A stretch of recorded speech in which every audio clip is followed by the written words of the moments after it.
Good morning, friends, and welcome. We're coming to you from the regular meeting place for the DC metropolitan area group of the Worldwide United Lodge of Theosophists. We gather here at Suite 230, 4865A Cordell Avenue in Bethesda, Maryland, every Sunday at 11 a.m. to discuss a particular topic. Also, every first and third Sunday of each month at 12:30 p.m., we are now reading and discussing The Ocean of Theosophy by William Q. Judge. You can get more information through www.ultwashingdc.org, or way better yet, by coming to our meetings, which are open to all. Each lodge throughout the world being sustained by students to the degree they make commitments to themselves only, there are no admission charges, and the only tie that binds us is similarity of aim, purpose, and teaching. Theosophia, also known as God Wisdom or Wisdom of the Ages, ever is and does not change. The message of Theosophy is embedded in the laws of nature and is brought out from time to time as conditions permit. H.P. Blavatsky, also known as the mouthpiece of the Masters of Wisdom, brought the modern Theosophical movement to the world in the latter part of the 19th century. William Q. Judge steadfastly stood by the messenger's side and provided insights into the message that are particularly helpful to the Western mind. Robert Crosby established the United Lodge of Theosophists in 1909 to return to the message in its pure form as presented by HPB and William Q. Judge. The ULT is guided by its declaration of only a few paragraphs, which is printed on the back of our program. We steadfastly focus on the fundamental principles of the philosophy of Theosophy and the exemplification in practice of those principles through a truer realization of the self, a profounder conviction of universal brotherhood. This is a lofty undertaking and does not leave the time or inclination to take part in side issues. So, during our meetings anyway, ULT welcomes to its association all who are in accord with its declared purposes. All are encouraged to test every part of the philosophy against their own intuition and the laws of nature, and in so doing to make Theosophy a living power in themselves. May each of us study, help, and teach others, and assimilate. The Theosophical movement has three interwoven objectives that focus on forming the nucleus of a universal brotherhood of humanity. The simultaneous evolution of man and nature, the importance of the laws governing the occult universe, and to man's vital place in the universal scheme. Our reading today is from the Voice of the Silence, starting on page 69. Page 67. Behold it written, ere the gold flame can burn with steady light, the lamp must stand well guarded in a spot free from all wind, exposed to shifting breeze. The jet will flicker in the quivering flame, cast shadows deceptive, dark and ever-changing on the soul's white shrine. And then, O thou pursuer of the truth, thy mind soul will become as a mad elephant that rages in the jungle, mistaking forest trees for living foes. He perishes in his attempts to kill the ever-shifting shadows dancing on the wall of sunlit rocks. Beware lest the care of self thy soul shall lose her foothold on the soil of Deva knowledge. Beware lest in forgetting self, the higher self, thy soul lose o'er its trembling mind control, and forfeit thus the due fruition of its conquests. Beware of changes, for change is thy great foe. This change will fight thee off and throw thee back out of the path thou treadest, deep into vicious swamps of doubt. Prepare and be forewarned in time. If thou hast tried and failed, O dauntless fighter, yet lose not courage. Fight on, and to the challenge and to the charge return again and yet again. The fearless warrior has precious lifeblood oozing from his wide and gaping wounds, will still attack the foe, drive him from out his stronghold, vanquish him ere he himself expires. And then all ye who fail and suffer, act like him, and from the stronghold of your soul chase all your foes away.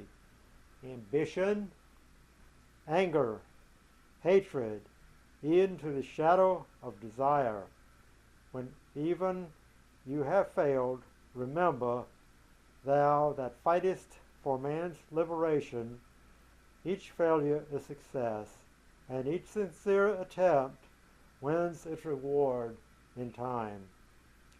The holy germs that sprout and grow, unseen in the disciple's soul, their stalks wax strong at each new trial. They bend like reeds, but never break, nor can they e'er be lost. But when the hour has struck, they blossom forth. Next Sunday's talk is on sleep and dreams, same time as the day, 11 a.m. And now for today's talk by two fellow students, which is on the three fundamentals, an understanding of which is necessary to begin to grasp the purpose for being in HPB's magnum opus, The Secret Doctrine.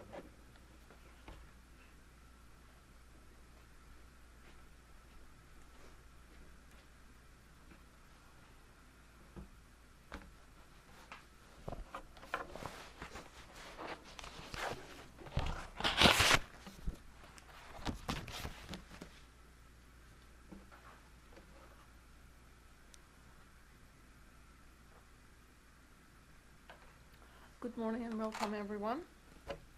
As the first speaker just explained, today's talk is on the three fundamental propositions of the philosophy of Theosophy, and we are told that the whole of the Secret Doctrine is based on it, and encouraged to study and learn it before we actually go further into the book. In our daily lives, there are certain questions that always come up. Some of them maybe would be, who am I? Why am I here? What is God? Is there justice in the world? Why do I suffer? And where does the joy come from? And in trying to get answers to these questions, we search. It is the philosophy of Theosophy and its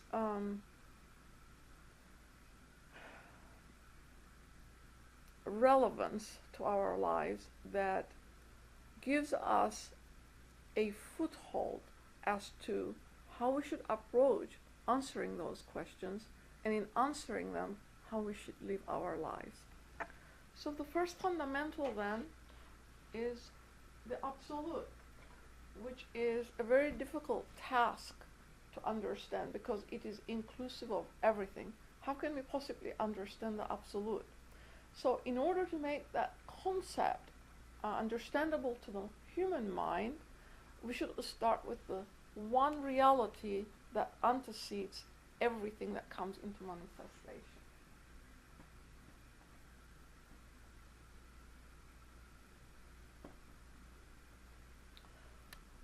And then we can say, well, what is this one reality? Having consciousness, it is stated that we can go as far back as the one reality, but to understand it, we have to have the spirit free. So in bodily existence, to understand this one reality is extremely difficult. In the secret doctrine, it is expressed as Sat-Beness.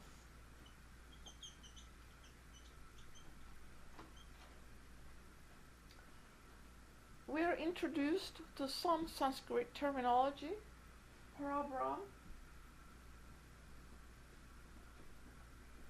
representing this one reality.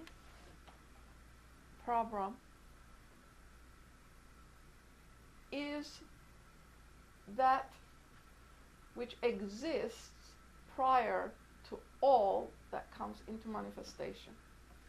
In the secret doctrine, it is discussed in its two aspects: absolute abstract space, without which we have no concept of anything, and absolute abstract motion, which really represents the condition of our consciousness, because without movement, that consciousness would not be functional in us. This can be subjective or objective.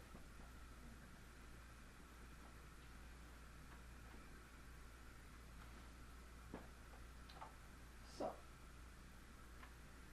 consciousness,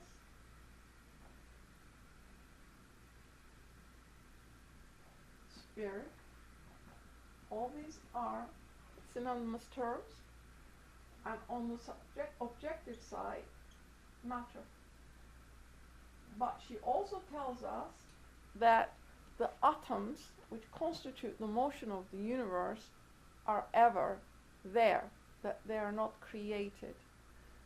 So that Mula Prakriti is another term that she introduces to us, which represents this absolute abstract space and all the atoms in it. Mula Prakriti.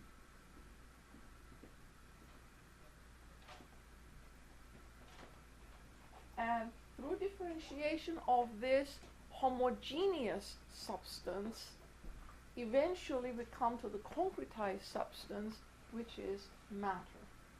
Here. This is concretized spirit. Because on the higher planes of existence, the spiritual essence and the spiritual substance are very closely connected. In fact, they're one. They're the two sides of the coin, but one without the other cannot exist. The spirit requires a vehicle to come forth, and without the substance vehicle, which represents our body on earth, there would be no consciousness that could be brought into the objective. So we need to kind of remember that this it is related to everything that is stated in the secret doctrine, that this one reality exists prior to everything that comes into manifestation. And we are told when that Maha Manvantara starts, it takes about 2 billion of years to bring about the ethereal substance. This is from the Ocean of Theosophy. Mr. Judge gives all of the dates in a list. 1 to 2 billion years for the ethereal substance to come forth, and another 300 million years for our ethereal astral body to be constructed, and another 1 to 2 billion years for this substance to appear objectively as matter on this plane. So we're talking about huge amounts of time, and that the Mahamanvantara, which opens this day, is 311 trillion 40 billion years. We're not talking about the small portions of time, but extremely large portions of time. But this one reality, whether it is in Manvantara or Pralaya, ever is. It is absolute existence and absolute non-existence, because it represents beingness rather than being. Okay, how does this scheme work? If I may erase it.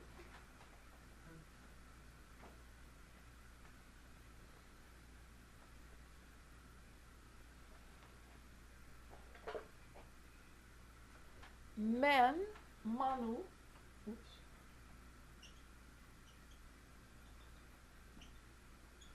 is the highest on this earth. So without man, this progression cannot continue. And even though she gives these terms in general terminology, when it comes to discussing our world, she says only apply what is being said in the secret doctrine to the solar system. Once you have learned what is relevant to the solar system and our earth, then you can transfer that information to the higher planes of thought. So we recommended that we start here and learn the correspondences on the physical plane first.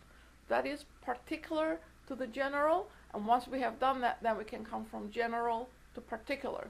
But that's the Platonic method.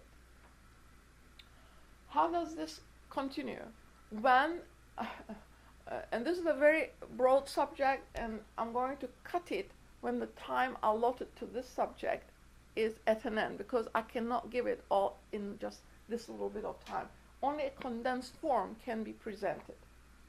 Man, it is stated, is at the center of the universe that is being formulated. And we're talking about the solar system. All the other systems form in the same manner. This is abstract here, but you have to bring it down to earth in order to mean something to us. This is very abstract and metaphysical at this stage. But when it comes to us, she says that the globes, and there are 7 of them that formulate the earth globe, which was transferred from the moon chain. Moon is the mother of earth, not as the science tells us the other way around. Moon is the mother of earth, and its energy was transferred to the earth chain, and the 7 globes formulated with man in its center, because without that evolutionary propulsion, nothing can be evolved. So man is at the center. Even when the environment is not suitable for living as we know it, we're still there as monads.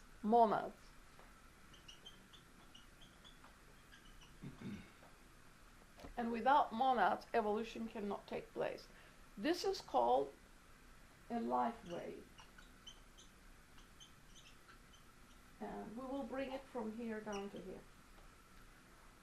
What happens in this scheme is that the first cause is ever hidden, we're told, and she calls that the first logos.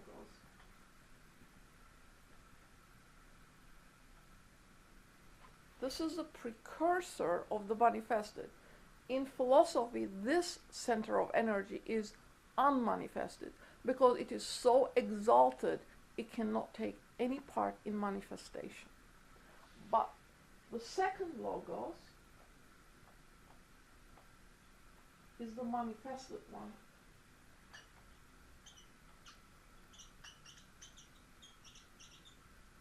From Mula Prakriti, we have come to Prakriti through differentiation, and from here, the spirit.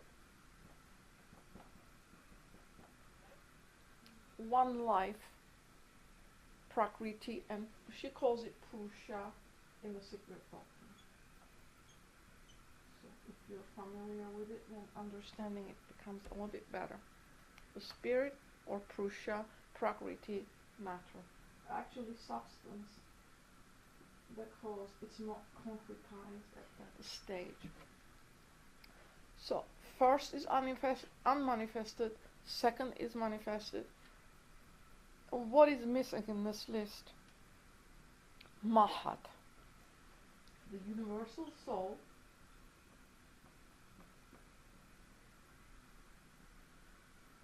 universal soul. That's the one life.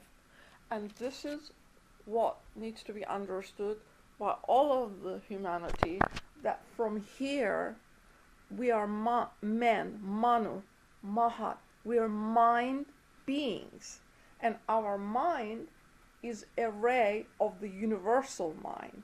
That we each have this universal ray, but it is stated also that we are only in fourth round, and only in the fifth round is Mahat or mind going to achieve that freedom, and it's going to express itself without a vehicle, a brain. Because at the end of the first section of the Secret Doctrine, or was it am I lying? Maybe it is 2, page 444, she tells us that humanity, she's talking about 6 and 7 sub-races, is going to grow out of its skin. She's talking about our physical makeup, and that permeability is going to be our next cultivated sense perception. In other words, we're going to be able to see through things. Okay. Now, how do we achieve this evolution? This is our universe. We have come down into materiality. This is as objective as it gets. She says that substance or matter and spirit are in equilibrium, and we have passed that point, and we're now spiraling towards spirituality. In the coming ages, our spiritual nature is going to what? Overtake all of the others. And concretely, she makes a statement that at this time our intellectual mind is the most developed, and through the evolutionary process we came here, but that from now on that karma manasic principle by self-induced, self-developed effort needs to be changed to buddhimanas. In other words, the spiritual wisdom, discernment has to come to the forefront in order to move us forward from this point on. Nature in itself will not propel anymore because we are self-conscious human beings. Having said that, we will introduce the next idea and interwove these two concepts. We said the Maha Manvantara starts, and when that day opens, this process starts. She represents it this way, and before manifestation is just a circle. A circle. The circumference, she says, is the essence. The face, this is where Manvantaric evolutionary process is going to take place, is the surface of the circle, and it represents the one life, okay? We are a ray from one life, from this one life, so we're connected. All of us are connected to that center, and each ray in us is connected to that center. And don't please think on physical terms. What is that connection based on? Affinity. Because when we first come into being, we come from that. And the progenitors of humanity instill that divine feeling into us, because our first feeling, just like the child's, is to the progenitors, because we know we come from them, and this love and divinity in us is real. It is not made up.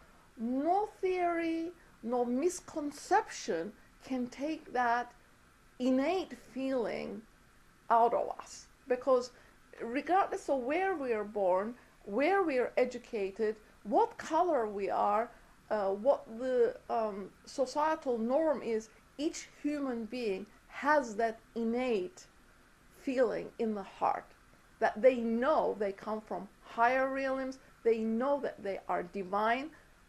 Even if education and religion compresses that feeling, eventually it bursts out of us because it's there and it needs to have its expression. So, this is where this is the playground. Everything that happens is in here. This is a white disk, and she tells us the highest knowledge that we can obtain is the surface of this disk. Everything else around it is black. So our knowledge then is limited to the surface of that circle. And this point here represents manifestation, but it also represents the germ that is going to give evolution, its impulse. So nature then and nature's law are intelligent. Intelligent. This one life, which is everything, is an intelligent spiritual force, and we are all part of it. Not only we are part of that force, but we are part of each other, because our inner ray comes from that center. This cyclic evolution then takes place in cycles. There are cycles of materiality or physical evolution. There is evolution of the mind and our psychic nature, and there is evolution of our spiritual natures. And they do not all go at the same time. And we are told that humanity is in 7 root races. At the beginning of this Mahamanvantara, there were 7 root races placed on earth at different places. Where was our home at the beginning? North Pole. It is the only one that remains as is. I don't mean its climate, I mean the land. It will never perish because that is the cradle of humanity, the North Pole. And the axis of the earth, she tells us in the Secret Doctrine, has changed and tilted 4 times already. And every time it tilts, new land masses comes up, other parts sink. Where there is ice, we get warm temperatures, so it shifts. The poles shift, and our weather and environment shift with it. And another piece of news, in the cyclic developmental phase, she says, every sidereal year, in our words, 25,000, is it 868? Something of that nature. In the Secret Doctrine, she gives each family race 30,000 years. So it's the sidereal cycle, because it has a rest period before, it has a little bit of rest period afterwards. Each sub or family race of the Aryan race, how many are there up to this point? We have 5 root races. We are the sub race of the 5th, and there are 7 family races for each sub race that develops also, because we're not put here all at the same time. If you go back to the beginning in that cyclic evolutionary process, the most developed, who are they? Our progenitors. They physically are involved in, they incarnate to elevate the environment and make it suitable for occupation by the souls or monads. They come first. Then the most developed, they come to globe A.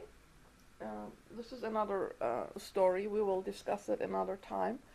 And then when they have reached the utmost evolution possible on that globe, which is part of Earth, we talked about it a little bit, they move to B. And then the second wave from the moon chain arrives on A. And all the life wave from the moon chain is transferred to the earth chain, A to G, and we make a 1 round on all of those globes. And when every family race of humanity has reached the highest possible development on this chain, and what are we talking about? We're now the 5th sub-race, correct? There's going to be 6 and 7 sub-races coming forth, and they will all have their family races. And at the end of that 7th, we have reached as much evolutionary perfection as possible, and then there will be a pralaya or a rest, and humanity then will shut its eyes, and also all of nature will be withdrawn to this one reality, and everything will be asleep. But before the Mahamanvantara ends, this cyclic process then goes on. She gives this period we are in another 16,000 years for this process of the 30,000 years allotted to our family race to end. 16,000 years. It's in the Secret Doctrine. So cycles then, when we look around, is a general law. Ebb and flow, night and day, birth and death.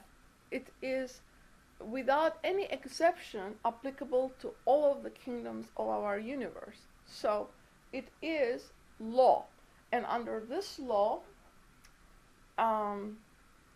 which is karma,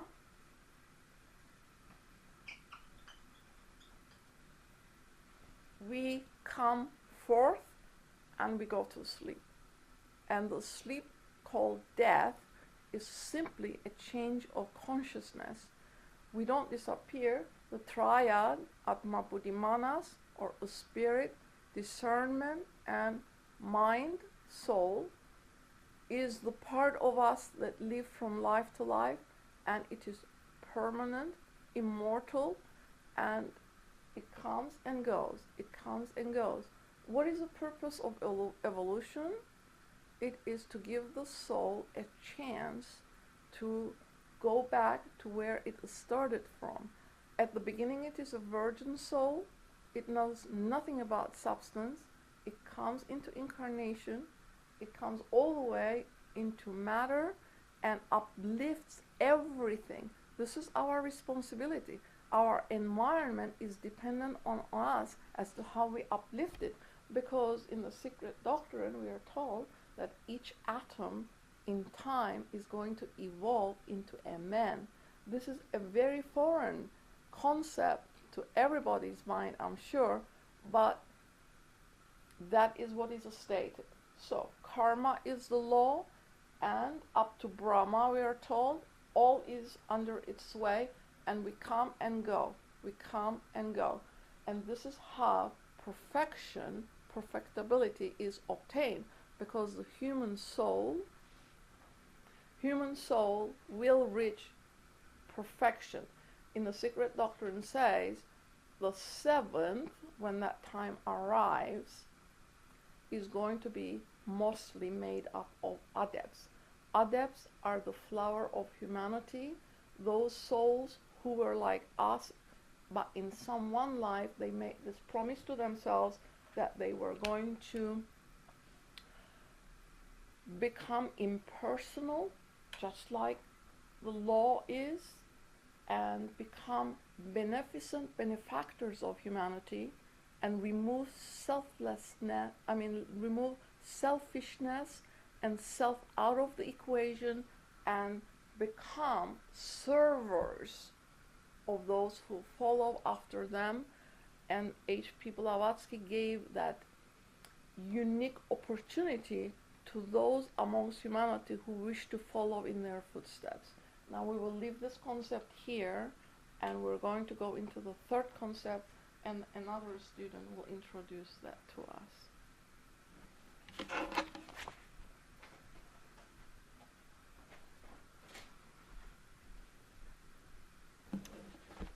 Hello. So the third fundamental was actually touched on because it's difficult to not touch on it when the life wave was talked about. Karma is the law, and reincarnation is that periodicity that brings us back into incarnation to experience consciousness and matter, and to assimilate that experience as we gradually perfect ourselves. So the life wave was mentioned, and whether it's monads, which is spark from the one reality, the beingness, not being, or atoms. Also, everything comes from the one reality. There's a gradual progression of consciousness, and this was touched on. The third fundamental states that spirit and matter are two sides of the same coin, so to speak, and that together the universe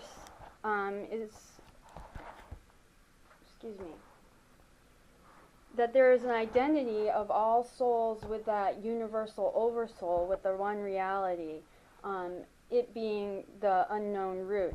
And that for every being there is an obligatory pilgrimage. That means coming into incarnation, working one's way through consciousness up to self-consciousness, and from self-consciousness to universal consciousness, from incipient men to the man stage to the perfected man, also known as adepts, spoken of by the former student, and this is a gradual process of perfectibility.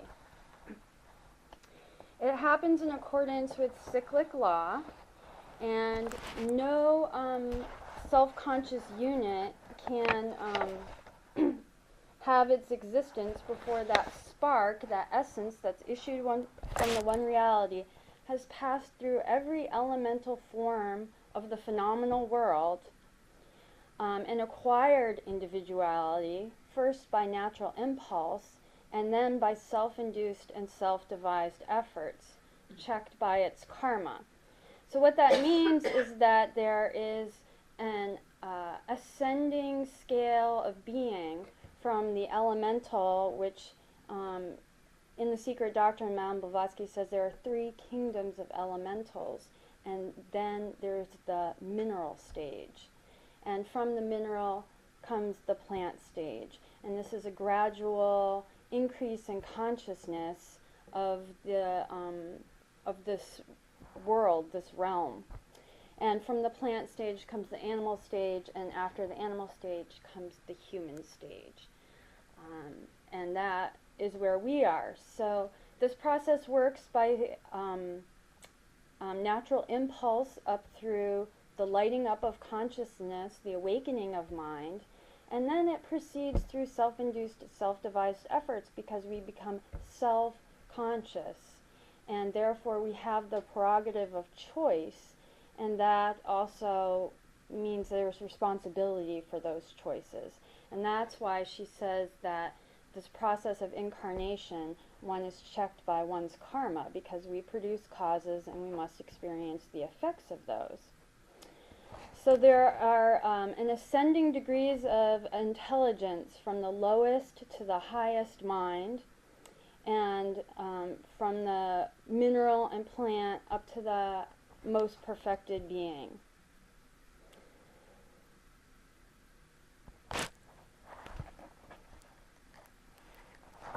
So the 6 principles, Madame Blavatsky says there are 7, but they're really synthesized by the one. So the 6 principles in nature are all the outcome, the differentiated aspects of this one and only, whether it's in the cosmical or the microcosmical. In microcosmical, we could say matter, form, material, elementals, minerals, animals, plants, etc. And it is illusory, but when we consider the one reality, this is the only one permanent, changeless aspect. Everything else is in fluctuation, is temporary, it's in a cycle, it will end, and therefore it's considered illusory. But to the beings in it, it seems real. And that gives us sort of an idea that for every state of consciousness, there is a corresponding state of matter. So as we elevate our consciousness, we will become aware of higher states of matter, of the subtler senses, the spiritual senses will be awakened. The first student mentioned permeability. So matter and consciousness was not always as we view it now, and it will change. And that is how we do it through self-induced and self-devised efforts. So this stream of consciousness is never ending, Mount Blavatsky says, from the depths of beingness, issues forth into the universe, and that stream is composed of beings. And we could say that collectively, all these beings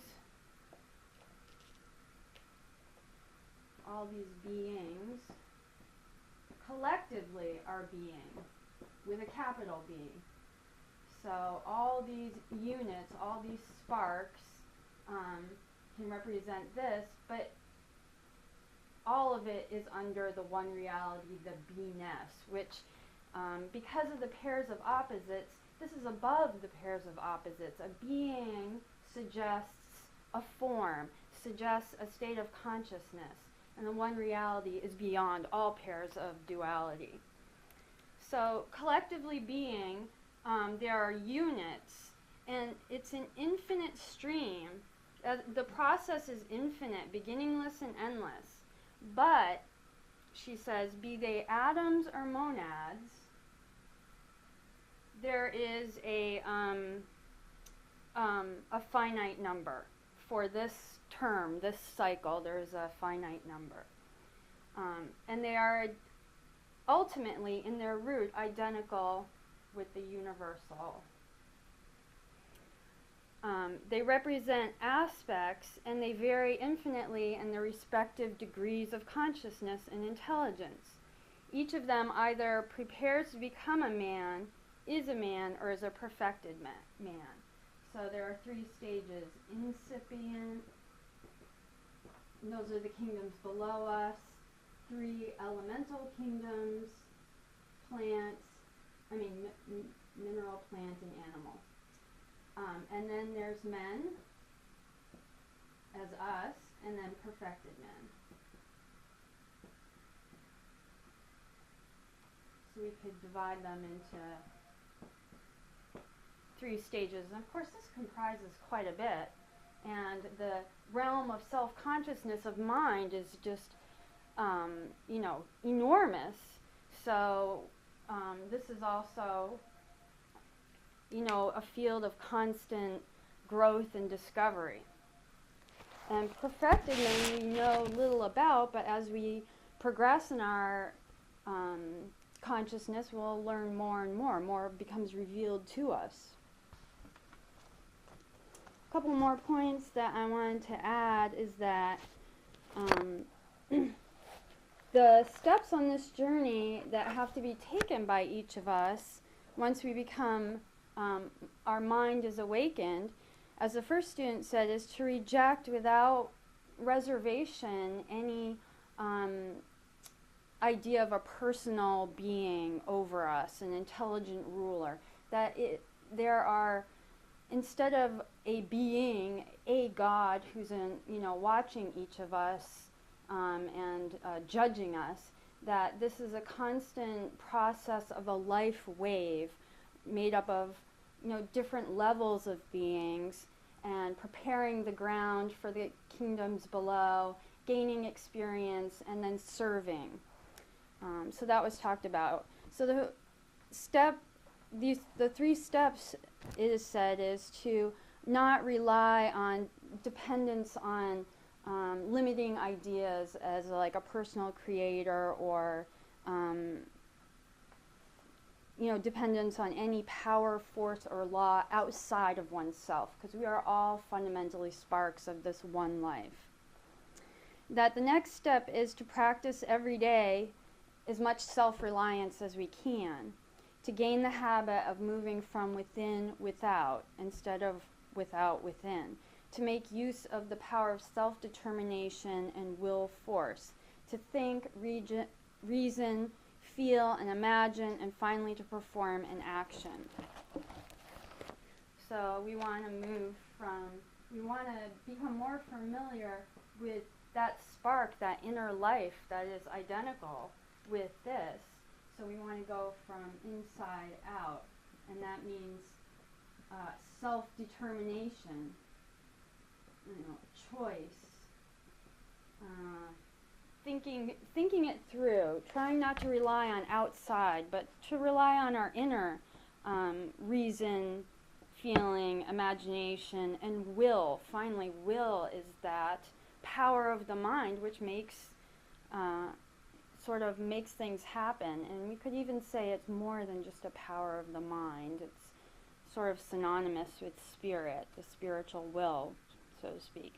And the third step is the recognition that others have sacrificed themselves in this life wave for us, that we must in turn shoulder some responsibility in helping along the kingdoms below us, and to prove ourselves through this process by our life and work to become channels towards others. And that completes the cycle of this conscious life wave. The perfected beings don't push or pull any of us, but what they do is influence mankind through beneficent ideation. And when we're open to that, through that law of affinity that the first student discussed, then we become aligned with it, and then more opportunity opens up for us. So these 3 steps: to reject outside authority, to practice everyday self-determination, and to recognize that we're part of the whole, means that first we need to be warriors, as in the voice of the silence, to fight the powers of darkness, blind belief, superstition. Secondly, to be energized by the powers of light, responsibility, and sacrifice.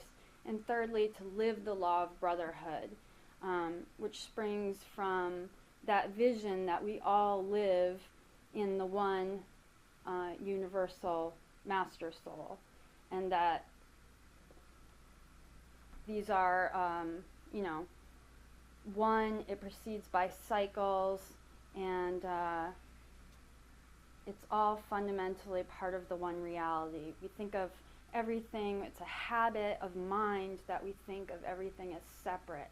So we need to change that habit of mind, first of all, to the law of brotherhood. So,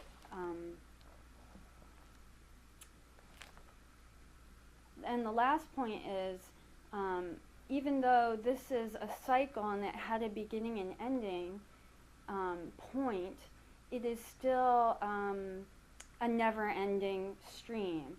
So the great breath brings the universe into manifestation, but then it's withdrawn. And all life is withdrawn into that rest period, the pralaya that the former student just spoke of, that this process is continuous, and that as we raise our consciousness, we can move more towards, away from the past, present, and future, and towards the eternal now. And that is a bridge that can help us cross over to intelligent responsibility, sacrifice, self-induced and self-devised efforts, because that is how our consciousness is going to develop in this stage, the man stage, where there's mind and we have choice to use our faculties as best we can in service to the one life. Thank you. I'll come up with Yes. answer questions. Both of you. Okay, thanks a lot. Okay. All right, well, I'll answer the questions.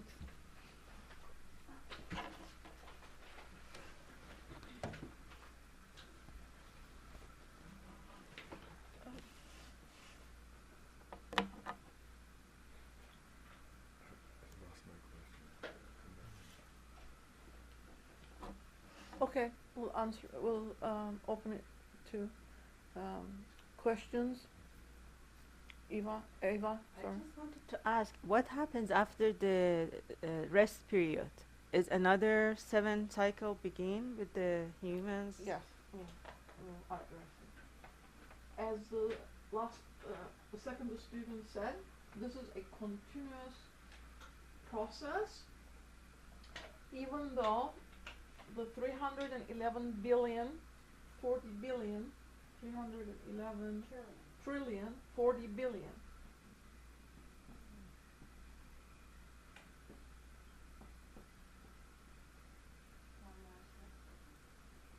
Three more 9 zeros, 3, 6, 9 zeros.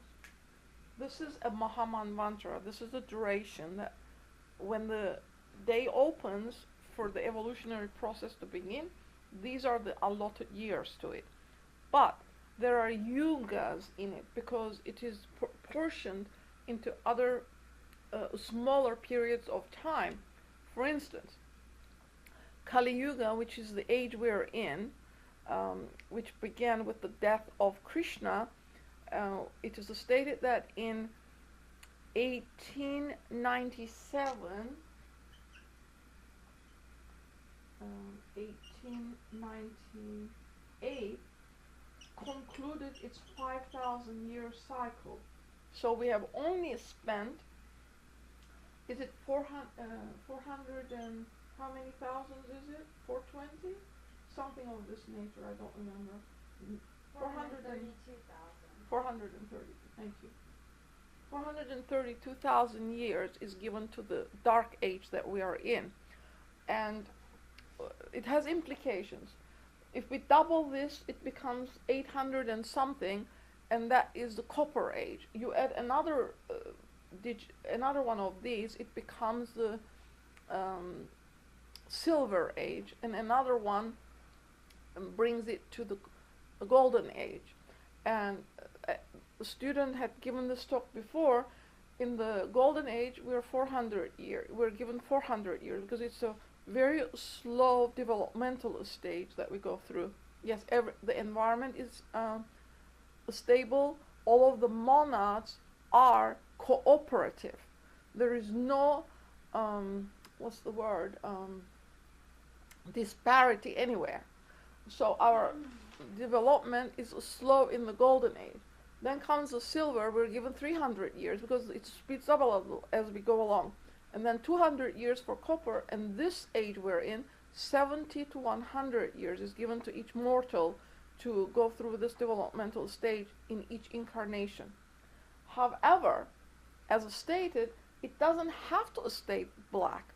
We are now over the midpoint, spiraling towards spirituality, and we discussed it last week with the diagram where she shows when we were coming down into materiality, the intellectual principle was missing because we were purely spiritual and ethereal.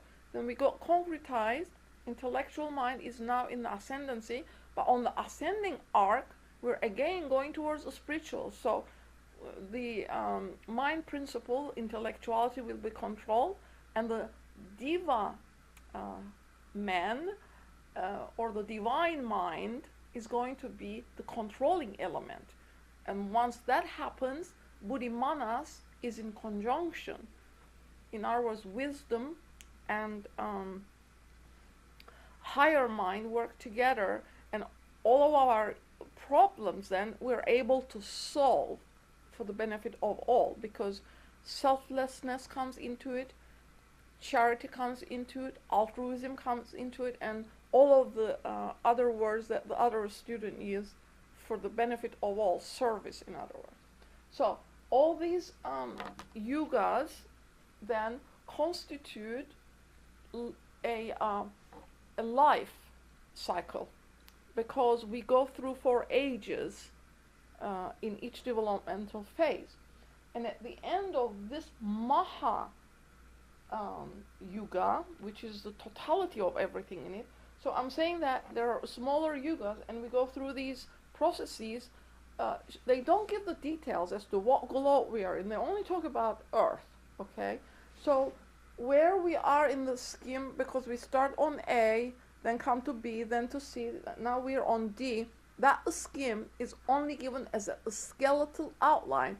It does not connect to any of these. They say that when our mind is developed further, we are to fill in the empty slots and give it muscle and sinews and all this stuff on our own. It's not given because we are in a transition period, it is stated.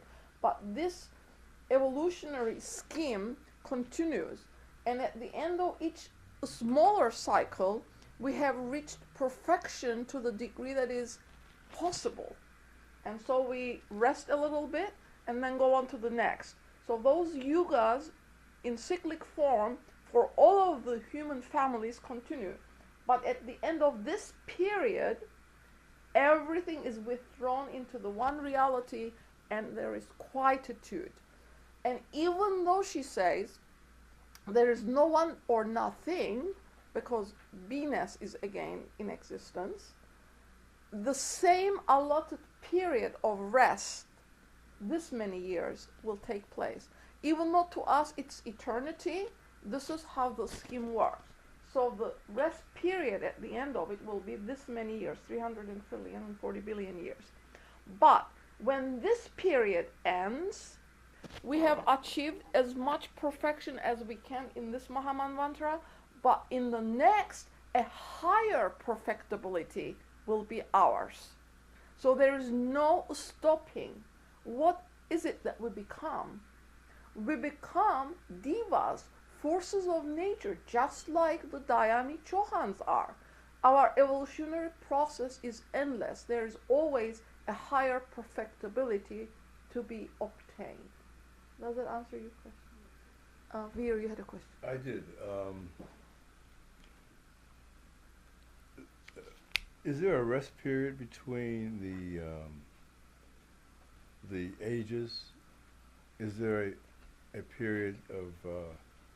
You said there was a period of rest, and then does that mean there's a rest period between the different ages? That is the copper, silver, golden. Yes, there is. In the Secret Doctrine, as a footnote, she explains it. The footnote is not in my mind, even though I made a notation in my own notebook. She does explain it. And here's the little scheme that she gives out. She says that every time a subrace comes on the continent, landmarks will change, because this student had made this research for the other talk given in New York, and this is what she says. The sixth subrace, for instance, is forming under our own eyes at this time. It's going to take place in the Americas. For that reason, she says there is a tremendous amalgamation amongst all of the nationalities being present here. That this is where is the next highest possible evolution is going to take place, right here in the Americas. But in the Secret Doctrine on page 445 or 44, she says, by that time, by the time the new subrace is on the continent, there will not be any Americans left, nor American land. In other words, this land is going to submerge, or most of it, and new pieces of land are going to come out of the Atlantic and all of the other areas. So in between subraces, there is this change of environment, because the new environment is going to produce the necessary conditions for that evolutionary process to take place. However, she says, the fifth, which we are, will not disappear. Just as Atlanteans were present until 11,000 years ago, so shall we change in characteristics, outlook, mentality with the new race. Slower than them, but nevertheless, we are going to change and look like them. In other words, our capacity, those of us, she says, who are able to continue with this process. And what did the students say? self-devised, self-induced effort is necessary to go on from this point forward. Even though all of the family races do not go together, she says that nature will get rid of the parts that considers useless. These are not my words. Please forgive me for saying them, but they come from the teachings, that it gets rid of it. Land pieces will disappear, and that she herself makes the statement, you can see an appreciable change in our weather. This was in 1880s when she said it. This is 2013, and we can see that land masses are going underwater, and what else? Certain parts of humanity are being swept with it, but it will increase as we go along. And she says that the fifth will survive on the peaks. This is, we should maybe read the secret doctrine of it. On the peaks of the universe, like Tibetan, Himalayas perhaps, and those of us who are lucky enough and fit ourselves into that process will continue on. And she says science will not accept these propositions because it does not fit into their preconceived ideas. But she asks the question, how do you know? The experience of science does not go back beyond 2000 of our historical era. That is not even an hour in the scheme of things, let alone a day. So yes, that is one kind of pralaya, that the world stays intact, but portions of it disappear. Okay? And then there is another pralaya when we go, we said A, B, C, we are in D, most material, E, F, G. This is the highest achievable perfection for our, these are globes within each other. It constitutes Earth. They're not separate one another. She says they're in coordination. They roll together in space. But nevertheless, our consciousness only is in accord with the globe D, Earth. We perceive all of the other solar globes that are exactly like D. Our consciousness perceives in the sky or in the heavens its equivalents. The other parts are hidden from view because our consciousness does not perceive it at this stage of our development. But we have been through A, B, C, the life wave, and between each one of those, also there is a pralaya. Because in this process, A, B, C, when the first life wave comes, it's A is developed, then B, then C, then D, then E.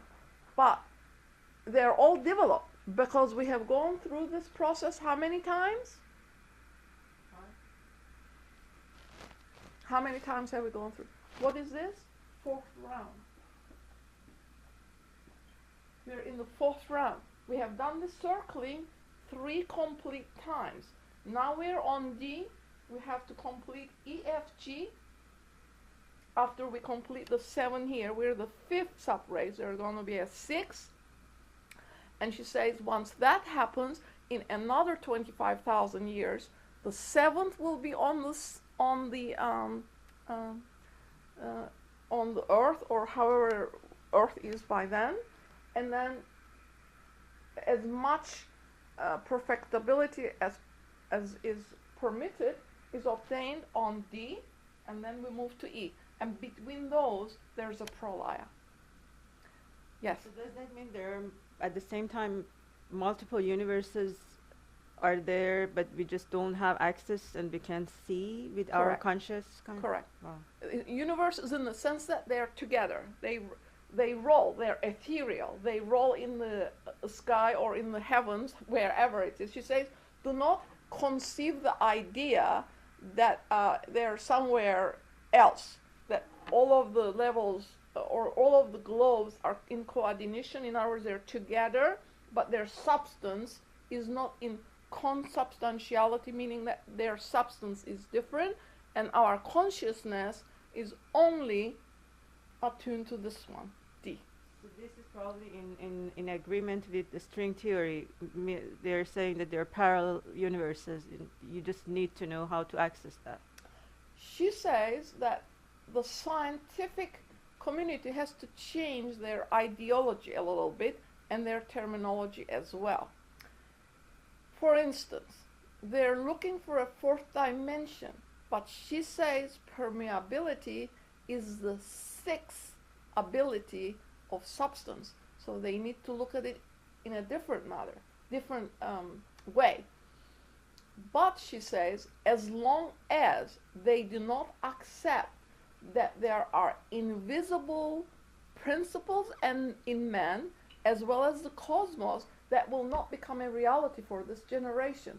But she says there's tremendous hope in the next one for the newcoming scientific minds, because the mind perceives at a higher level in each incarnation, and hopefully we will have the spiritual minds who can perceive at the higher levels and can bring it to a physical level and express it with new terminology that will be appropriate to it.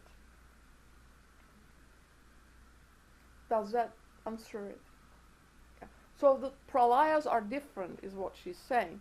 Only at the end of this period is the totality withdrawn into that breath, which is the one reality, and then everything is absorbed into the absolute.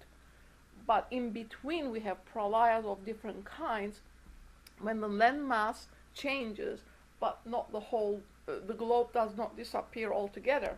But at the end of this period, it will.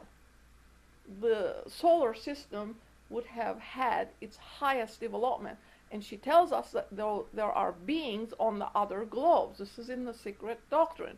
She calls Venusians the alter ego of Earth. And they have just come out of obscuration, and they are mind beings, and that they will influence us more and more in the coming ages. This is the Secret Doctrine talking. It comes out of my mouth, but nothing I say is mine. And Mars was also in obscuration, and they are out of it. And that the other Dayan Chohans that are involved belong to higher realms.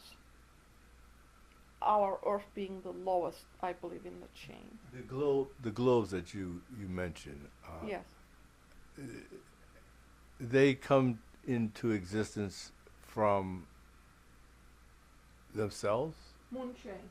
We were on the moon chain before. Moon chain. Moon is Earth's mother, not its progeny. We were on the moon chain, and she says there's a diagram in the Secret Doctrine where it shows transferring is energy. Globe A, for instance, becomes globe A plus because it transfers its energy to this locality where this globe takes place for the first life wave to move from the moon chain onto the earth chain. And same with B. I put this here as the earth chain, but consider it the moon chain. Now we're on the earth chain over here, B plus. So this then transfers its energy, and in sequential fashion, all these globes that corresponds to a level of substance and a level of consciousness comes into being, and the life wave then moves onto it, and when it has developed itself here, the first wave, it moves to B, and then the moon chain sends its second wave to A, and in a orderly fashion we go through this round. It's called a circling or a tour, and we have done 3 complete ones, and we have now come down into substance, and we're on D. So halfway, we're done with it halfway, because we have reached this point and we're going towards spirituality. I have one general question. Yes. Is the total number of souls known? Is it a limited number of souls, or is it going to change or increase or decrease? It's a limited number because she says even though it looks like it is unlimited and that the number is great, it's limited, but it is not given to this generation. But they are reincarnating into different lives, and Yeah, we are reincarnating on Earth right now, but the other beings who are superior in intellect and other capabilities are on the other globes as well, even though she says that science has no right to make the statement that there are no other consciences. Only thing it can say that those consciousnesses do not live under the same conditions, but that there is partial contact, she says, amongst the others and us is becoming more clear to those who think in that way. But it is limited. The monads are limited for this Mahamanvantara. Even though it's tremendous, the number is tremendous, it is still limited. The monads on this life wave and an atom that I think the student referred to. Can you talk about that relationship? Yes. Is that the same thing? The monad is atoms, or is no, it's not the same thing. But we said at the beginning of the talk that the atoms in time will also develop into the man stage. That each atom, it has it in its future becoming a man. Now she says man is giving this pivotal role in life. And the other students said there are 3 elemental states before the mineral comes into existence. Mineral gives rise to botanical or vegetable plant, and then animals, and then man. So man is the highest developed on earth, and it is from his leftover materials that the other animal kingdom comes about. This student doesn't exactly understand what that means in its entirety, but when we shed unwanted parts of us, then we create the animals with those. I can explain, in science it's proven that every single cell in our body is replaced every 3 years. So that just explains all the atoms are recycling between different beings, basically. Yeah, thank you for that comment. But she does tell us that every 7 years, the human body goes through a total change. 7 years. So by 70, we have changed 7 times. But she says, because the astral body, Linga Sarira, is there, it retains its shape as a body, because the electromagnetic is the mother of the physical, if you want to look at it that way. And the molecular substances arrange themselves on the astral when the baby is in utero. After its birth, the astral does not change. It is tensile, strong, flexible, and can be extended quite a distance, because there are those who know how to send it out. But in us, it is like pulp and the fiber of the mango. It's entwined with the physical body, in other words. It gives it its life, because it's the astral body that absorbs energy from the life principle, which we swim about in it. Kathy gave a talk on that. But it is this body that supports the physical body. And when that separates, that's when death ensues, because the body is not energized anymore, and all of the principles separate, the lower quaternary separate from one another, death ensues. But it is only a change of consciousness for the triad, Atma, Buddhi, Manas, which is the permanent part of us. Can I finish it and then have a casual talk? If you have finished all of your questions, or you have another one? Well, our time. there was in this line of perfection for man, there was a period of, periods, warrior, then there was a period of practice and recognizing the part of the whole. Can you talk about that for a minute, please? Yes. What does it mean by warrior? The secret doctrine says the kingdom of heaven is not for servile geese. It is for the warrior soul to win its what? Emancipation. What's perfectibility? It's emancipation from what? These are very deep questions and they have multifaceted answers. But here is one of them. When the soul awakens to its inner life, because there are a lot of human beings who are not awake. The ones who are in this room are awake to their inner life. But there are a lot of human souls who are enmeshed in the social life, the frivolous aspect of life. But we all have it, however. Even though we're in it, we don't have to be of it. We're told that once the soul awakens,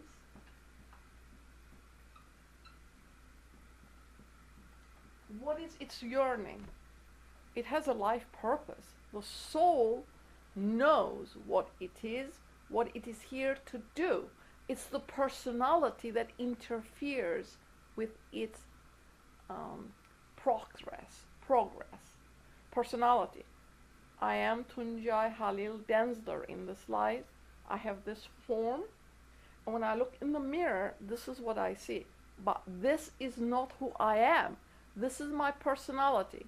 The higher mind at this stage of our development cannot, as a ray of Mahat, incarnate. It has to do it through its lower aspect, which works with the brain of the human constitution.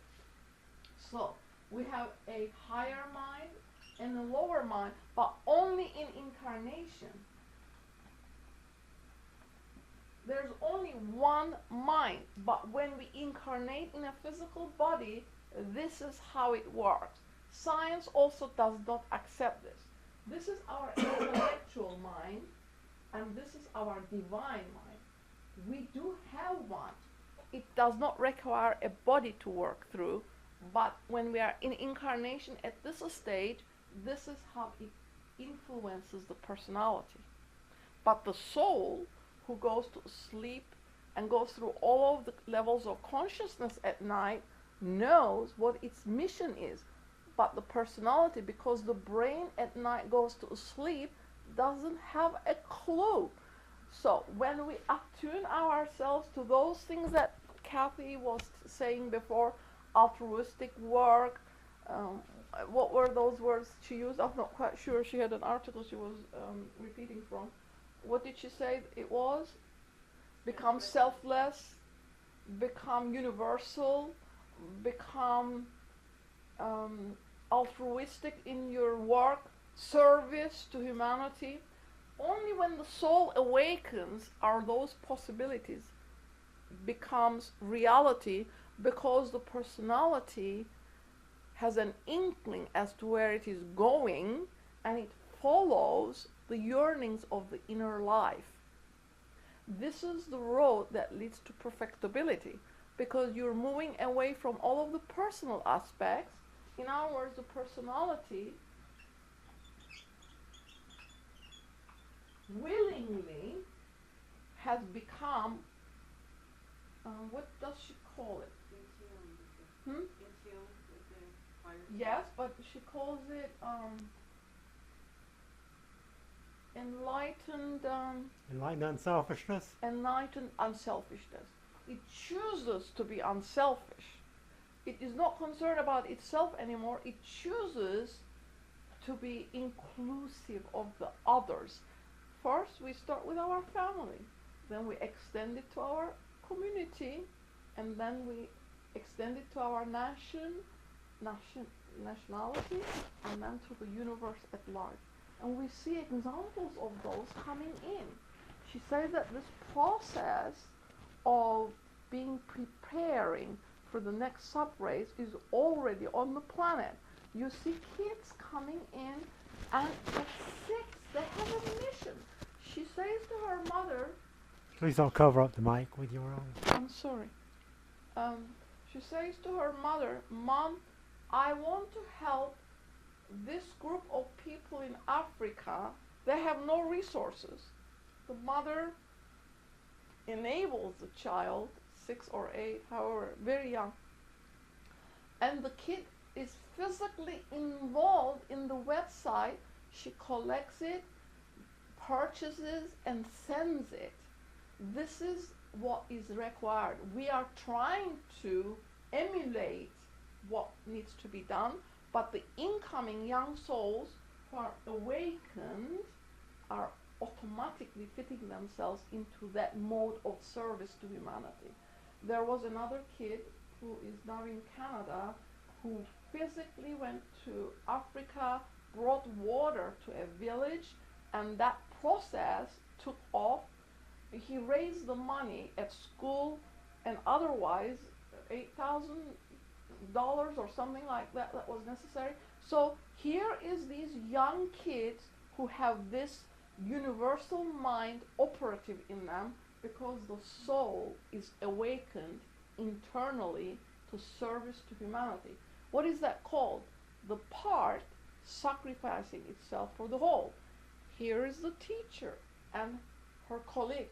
She came, and under the most difficult circumstances, never gave in, never stopped doing what she came to do, and gave the whole philosophy that the masters wanted to present to the Western world in those writings. She did her task under the most difficult circumstances. So this is what is expected of us as well. Those who are awakened up to their ability and circumstances permitting, because we evolve under karma, we're not all the same, our situations are not the same, our resources are not the same, but to the best that we can, we fit ourselves into that role of service. The duality between the Thank you. I will talk to you on your own so that we release the others who wish to be somewhere else or need to be somewhere else. Thank you.